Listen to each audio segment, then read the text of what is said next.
Мисал үчүн 10-июнь күнү Өзгөн шаарынын мэри Пыратовдун кабинетинде, Пыратов Сайыпжандын кабинетинде отурганда 23 майдагы Ордолу журт коомдук группасынын кайрылуусунун тегерегиндеги Өзгөн шаарынын келечеги, базарлары кандай болуш керек, инфраструктуранын жогорулатуу боюнча, өркүндөтүү боюнча сөз башталып калды эле. Бирок бул сөздөрдү Пыратов Сайыпжан бүгүнкү Өзгөн шаарынын мэри эч кандай уккусу келбей, өткөндөгү өрт коопсуздугуна байланыштуу иш-чараларды өткөрүлүп, ошол красный линияда отурган прилавкаларды кыйла иретке келтирүү иш-чаралары жогорку деңгээлде өттү эле. Бирок Өзгөн шаарынын мэри Пыратов Сайыпжан өзүн билемдик кылып, Өзгөн шаары, Өзгөн менин шаарым деп туруп, кайра ошол красный линияга жеке соодагы улан соодагерлердин прилавкаларын койдуруп койду.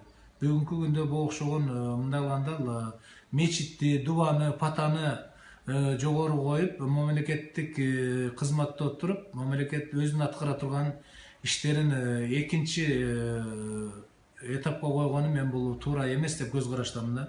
Бүгүнкү күндө бул окшогон Кыргызстандагы ушул Өзгөн шаарынын мэрине окшогон, Пыратовго окшогондордун баарынан жогу жакшы. Мен ачык эле айтам, ошол мындай кадрлардын бүгүнкү күндө бизге кереги жок, кетсин деп талап коём.